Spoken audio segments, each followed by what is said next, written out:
are such an asshole. All right, I'll be going live with the Vlad Elkins on the Elkins Accounting Hour. Elkins Accounting Hour. Search it. We'll be going live in about 30 minutes. I figure I'd get a video or two in here because that's how it's done. A lady writes.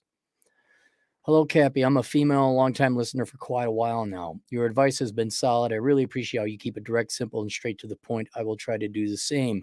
Recently, I was in a conversation where one man, number one, was talking about another man, number two, that had been treating his wife poorly, and the other man, number two, had lost his man card due to his poor decision making with his wife.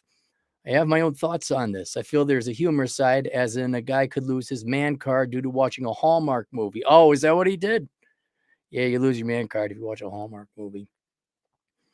I also feel that for more serious side of things, that is that a man could lose his man card for cheating on his wife. And it's interesting you mentioned that because I'm going to disagree for reasons that I'll go into a little bit later. Please explain further, correct me if needed, and fill in any gaps or gray areas concerning the man card definition explanation. I could not really find too much explaining this. Really? Never heard of the man card? Are you my age roughly? Hopefully this would be helpful to others as well. I especially want to get your take on it. Also, if you wish to take it a step further, perhaps indulge us all on how one could redeem their man card after losing it in pot. We have to do manly things. There you go. I think the vast majority of context in which the man card is used is when someone's revoking it or taking, oh, you lost your man card. And this, I'm not joking. We have to go back at least 10 years ago, maybe 15 years ago, where we could make jokes, and we still do. I mean, like Ricky Gervais, I'm going to make jokes about different people because that's what makes it funny. But, 15, 20 years ago, don't be a girly man. There'd be, you do something like watching a Hallmark movie or a romantic comedy. You just do something that wasn't manly. Like you failed. Like we found out you're taking ballet. Oh, you lost your man card. Even though ballet dancers are kind of jack ripped dudes, if you actually look at them, they're pretty jacked. You did something girly, and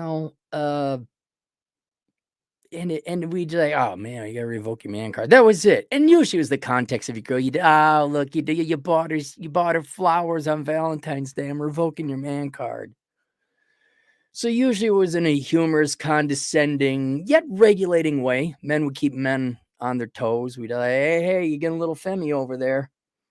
Like, oh, you cried at that. Oh, you lost your man card. So there's an element of keeping men masculine in that. And so, yeah, it was humorous always. I've never heard of it in a serious point where someone cheated on their wife and like, man, you lost your man card there. I'm sure in the 300 million Americans and past 100 years, someone's probably said that regarding that, but I don't think it's ever used for anything serious. Like if you were to cheat on your wife or you were to drive drunk, I mean, that's regrettable. That's bad behavior. It's unethical behavior, but okay, man card. Well, wait, you banged another woman. I know you're married. Even if the girl could be married, but you banged another woman, that's pretty masculine. I'm not saying it's ethical or right. It's not, but it is masculine. So I don't know if you could revoke your man card for doing masculine things. In other words, the morality doesn't matter. Like, for example, you watch a froofy frou movie, a romantic comedy, a Hallmark movie with your girlfriend on Valentine's Day. Is that unethical? No, it's probably actually ethical. One day I watched this stupid movie with the two guys fighting over the quite average woman. Oh, because she's just so amazing and wonderful, who has a magic job in New York City. She's got the evil boss bitch, but then there's this sassy black woman who's wise and understands. That's every romantic comedy, modern day Hallmark, Froofy Fruit channel ever. Average girl, two guys fighting over her, but both guys are like astronaut and the other one is, brain surgeon. One guy's a dick, the other's got a heart of gold, but the other one's slightly hotter and has everything. She's just torn, they do, and they fight over her. And then she has a real cool job, like a marketing something or other, or a journalist. And now more recently, I've even seen them now where it's like, oh, I'm a podcaster. I'm like, really? We're doing this? Really? Is that how it is? And then there's always some middle-aged bitch in this otherwise innocent girl's way. But then there's always, usually it's a black woman, not always, but a not white woman, middle-aged black woman. And she's Oprah. She's the stand-in for Oprah, the Oracle. She knows everything, and she helps the typically naive girl from the sticks caught in New York to determine the right one. Oh, I know he's an astronaut, but he forgot your birthday, and Charlie, he remembered your birthday, and not a lot of guys do that. Anyway, so you watch that. That's not unethical. That's probably somewhat ethical. Maybe good. I wouldn't, but definitely not manly. So there's no perfect correlation between manliness and ethics. Like, so okay, let me ask you this. Here's another one. A guy mouths off to you at a bar, and you just beat the ever living crap out of him. Is that ethical? No, it's not. Someone mouths off to you at a bar, that doesn't mean you go beat the ever living crap out of them. Maybe you argue back. You overreacted. You went way. You caused physical harm when he just was trying to hurt your feelings. So you can hurt his feelings back. That's the level you take it to. But you don't get your man card revoked for that. Speeding. I guess it's unethical, but that's manly. You don't, going slow on the interstate, legal, but not, hey, were you driving like a grandma? I'm gonna have to revoke your man card. So morality actually doesn't correlate with manliness or man cardness. And so a guy banging another guy's wife, or no, cheating on his wife, now you don't get your card revoked for that. It's like, you banged another girl. All right. I know it was under these circumstances, which makes it unethical, but that wasn't unmasculine. So there we go. All right, good. Glad we had that chat. Link below is Bachelor Pad Economics, the most manly book ever. And you know what's really manly? Do you know what makes girls super hot and horny for you guys? You want to get the girl. Let me tell you how to get her. Girls love it. I can't say it with a straight face because it's not true.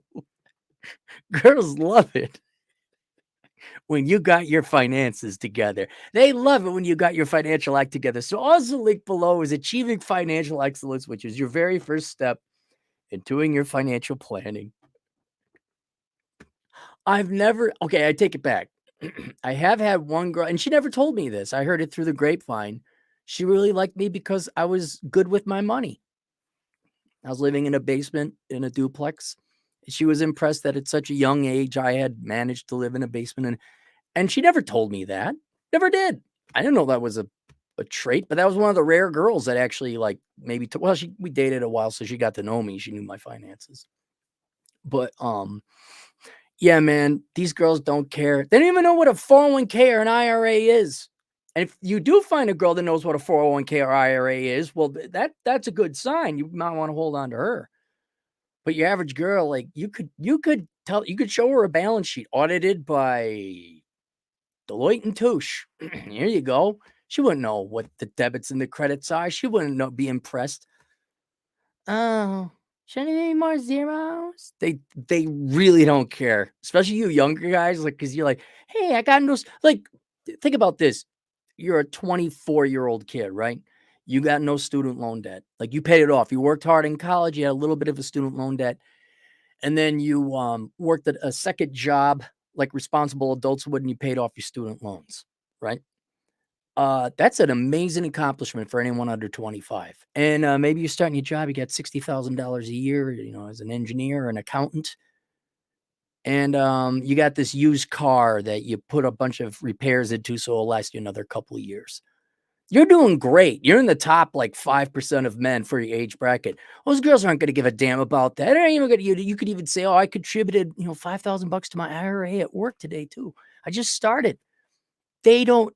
They're going to look at the 35-year-old who's got millions in the bank. That's all they're not going to. They're not going to say, "Yeah, your credit score is 785. That is really good." Now, one girl got wet about you having a good balance sheet. But take that class anyway for your own sake so that you're not poor. That's the only thing I would argue there. Do you want to not be poor? Don't be poor. Take that class. Link below. We got one super chat here. W for $5. Parents are failing so badly that Cappy now has to explain how jokes works. I know. I got to explain how jokes work. I have to explain how math works and compound interest works. I was doing some research for a different project, and man, the empirical data just keeps coming back worse and worse and worse. And I'm like, I am never running out. I'm never running out. Never running out of clients. Never. American parents, I need you to keep failing your children. I need you to keep shipping them to daycare, keep going into debt, keep giving them things and not love or attention or investment. I need you to continue failing as parents. Please do get divorced. Ideally, don't get married in the first place. All right. Go ahead and the fire and brimstone now. There's no fire and brimstone. It's just,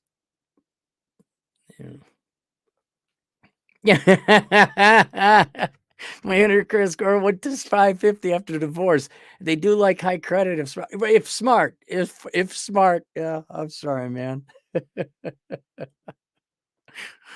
All right. Tune into the Elkins. I'm going to get another one. I'm going to fit another one. We'll see you guys later. Toodles.